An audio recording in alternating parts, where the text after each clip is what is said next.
Yo, what's up everyone? It's your boy MKBHD here, and we're about to take a trip down memory lane. We're talking about the evolution of iOS, the operating system that quite literally changed the game for smartphones.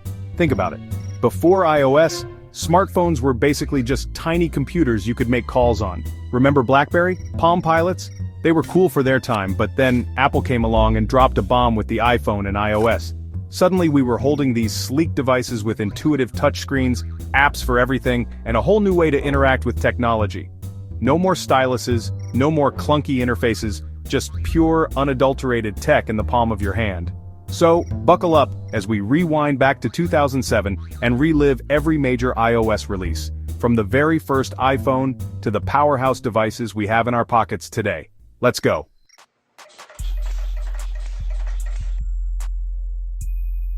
Picture this. It's 2007, and the first iPhone hits the scene. This wasn't just a new phone, it was a statement. This sleek slab of glass and metal was running iOS 1, and it was unlike anything we'd ever seen. This was our first taste of multi-touch gestures, swiping to unlock, and an app grid that felt incredibly intuitive. We're talking the OG iPhone, the one that made you want to ditch your flip phone instantly.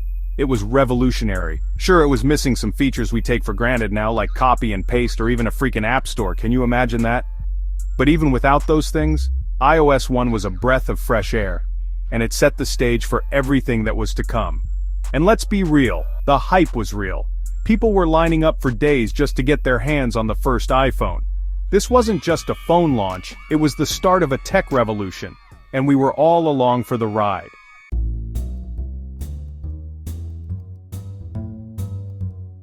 Alright, fast forward to 2008 and iOS 2 drops with a game changer, the App Store. I mean, talk about a game changer. Remember how I said iOS 1 didn't have an App Store? Yeah, that changed real quick.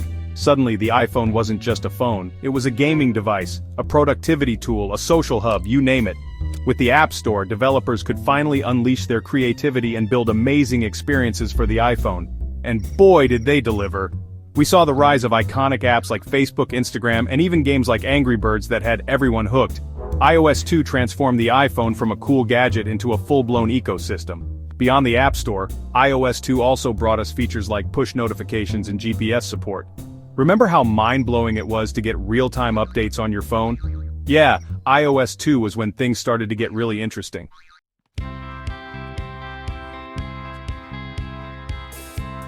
iOS 3, this was a pretty big one guys, it dropped in 2009, the same year as the iPhone 3GS, remember that phone? It felt like a rocket compared to the previous generations. Anyway, iOS 3 brought some major changes to the table. First up, we finally got cut, copy, and paste. Yeah, I know, right? It's hard to imagine a time when you couldn't just effortlessly move text around, but this was huge. It made working on the iPhone so much smoother. And it wasn't just about the text, you could copy and paste images too. Remember how mind-blowing that seemed at the time? This was a big step towards making the iPhone a more serious productivity device. Finally, iOS 3 also introduced Spotlight Search. No more endlessly scrolling through your apps. Now you could just swipe right from the home screen and type in what you were looking for. It was like having a Google search bar right on your phone.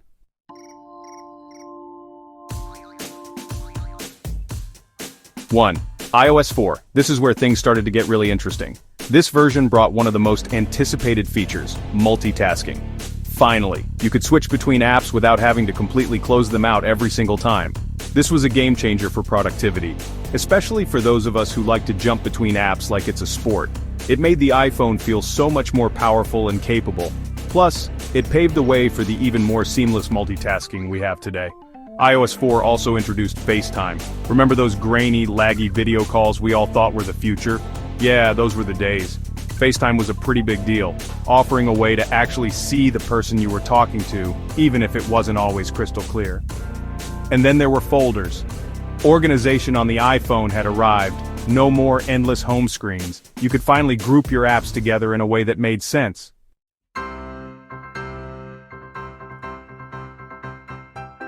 Alright, 2011, iOS 5.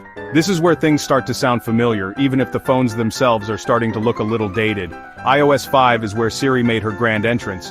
Remember the commercials? What's the weather like today, Siri? Siri, set a timer for 10 minutes. Yeah, we all thought we were living in the future. Siri wasn't perfect, but it was the beginning of a new era of voice assistants. iOS 5 also brought us Notification Center. Remember the chaos of the old notification system? Everything just popped up on your screen, interrupting whatever you were doing. Notification Center brought some much-needed order to the chaos, organizing all your notifications in one convenient place. Plus, you could actually interact with them directly from the lock screen. Talk about convenient.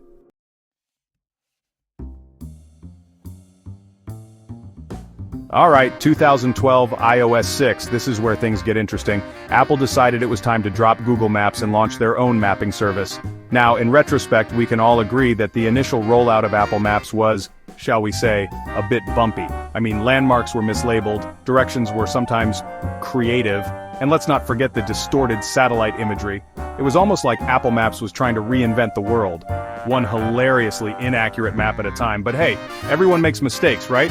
The important thing is that Apple owned up to it and worked hard to improve Maps. And you know what? It actually paid off. Over time, Apple Maps got significantly better, becoming a viable alternative to Google Maps for many users. Plus, it gave us all a good laugh in the process, right?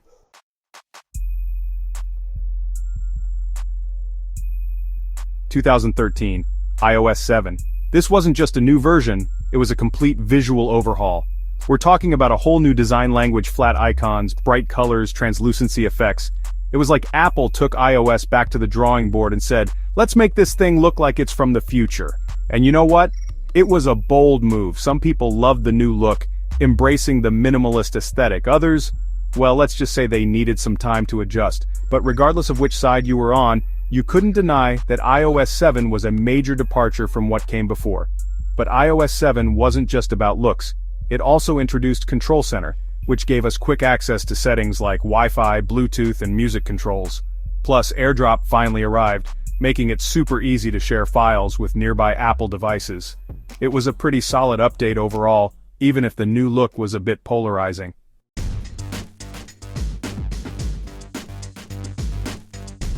iOS 8, arriving in 2014, was all about refinement. Apple wasn't trying to reinvent the wheel this time. Instead, they focused on improving performance, stability, and adding some handy new features. One of the biggest additions was third-party keyboard support.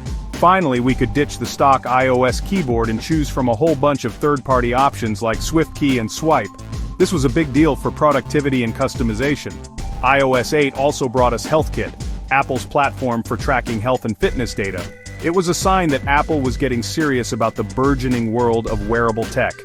And let's not forget family sharing, which made it easier to share apps, music, and other content with family members.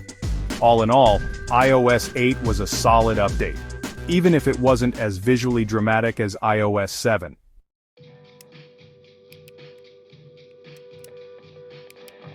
Yo, what's up everyone? It's 2015 and iOS is back with version 9. This wasn't a huge visual overhaul year, but Apple made serious under-the-hood improvements. iOS 9 focused on performance, making older devices snappier. They introduced Metal for better software-hardware communication. The real star was Siri, with proactive assistance learning your habits. Spotlight search was revamped to search within apps and on the web. Overall, iOS 9 laid the groundwork for a more intelligent iPhone experience.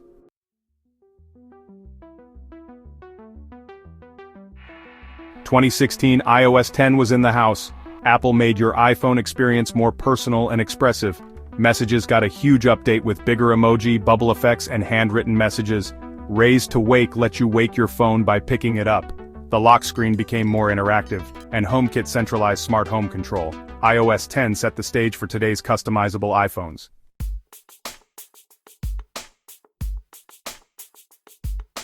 In 2017 and iOS 11 arrived, bringing some pretty significant changes, especially if you were rocking an iPad. Apple had big plans for the iPad, aiming for it to be a true laptop replacement. The new dock was a game changer, making multitasking more powerful and intuitive. iOS 11 also introduced screen recording and ARKit, Apple's augmented reality platform. ARKit blew people's minds, allowing iPhones to interact with the real world in new ways. iOS 11 was a turning point for the iPad, making it a more capable productivity device.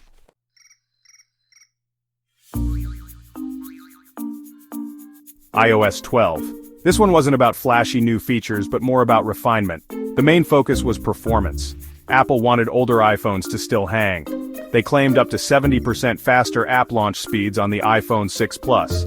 Apps opened quicker, the keyboard popped up faster, and the camera felt more responsive. It was a welcome change. Siri shortcuts made Siri more proactive and customizable. RKit 2.0 brought improved face tracking, 3D object detection, and shared AR experiences.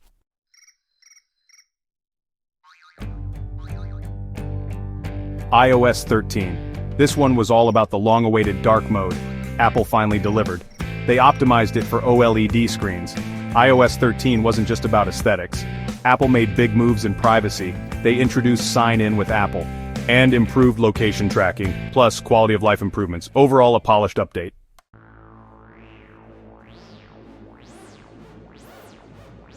iOS 14. Apple doesn't usually do drastic redesigns, but iOS 14 broke that trend. Home screen widgets and the app library were introduced. Widgets could be placed anywhere and came in different sizes and shapes. The app library organized apps automatically. It decluttered the home screen. We also got picture-in-picture mode, app clips, and messages improvements.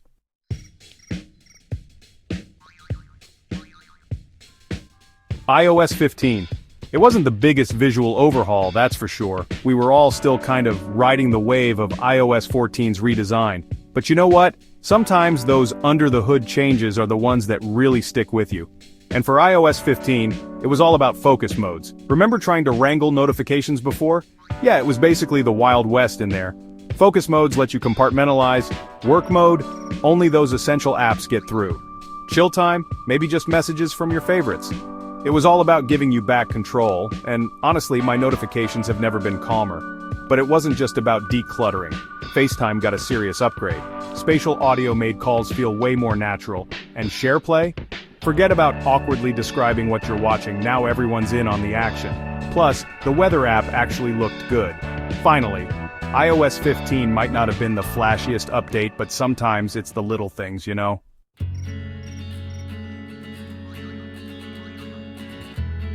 iOS 16.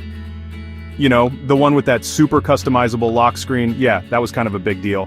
Apple really leaned into personalization this year, letting you tweak everything from fonts to widgets right there on the lock screen. It felt like a breath of fresh air, honestly. But it wasn't just about looks. They also introduced some under-the-hood improvements, especially when it came to focus modes. Remember those from iOS 15? Well, they got way more powerful in iOS 16, letting you really fine-tune your notifications and app access depending on what you were doing. And let's not forget the new safety features. Things like Safety Check, which helped people quickly revoke access to their location and data, were a major step in the right direction. It's not always the flashiest stuff, but it matters.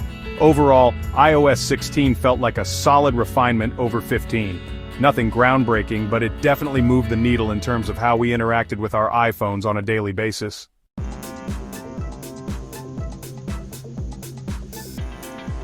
iOS 17, the latest and greatest from Apple. This year, the focus was clear communication and how to make it even better on iPhone. Right off the bat, you'll notice the redesigned phone and messages apps. They're cleaner, more intuitive, and just more fun to use. But the real magic happened with features like Live Stickers and Name Drop.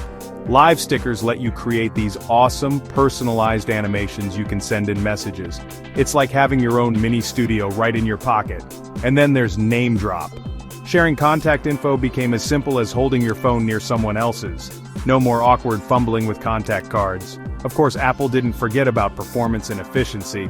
iOS 17 brought some nice battery life improvements and even faster app loading times. Because let's be real, nobody wants to wait around for their phone to catch up. Overall, iOS 17 felt like a very deliberate update. It took what people already loved about iPhone communication, sharing, and staying connected, and made it even better. And with those performance enhancements, well, let's just say it's a good time to be an iPhone user.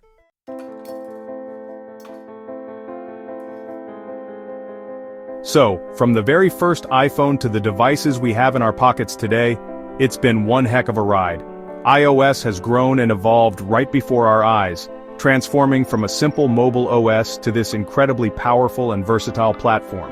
But the question is, what's next? What will the iPhones of tomorrow look like? What crazy features will Apple cook up next? Will we see even more advanced AI integration? Maybe hyper-personalized experiences tailored to our individual needs? Or how about seamless AR and VR capabilities baked right into the core of the OS? Only time will tell. But one thing's for sure, knowing Apple, the future of iOS is going to be exciting. Now let me know in the comments down below. What's been your favorite iOS version so far? What features have completely changed the way you use your iPhone? Hit that like button, subscribe if you haven't already, and I'll catch you in the next one. Peace.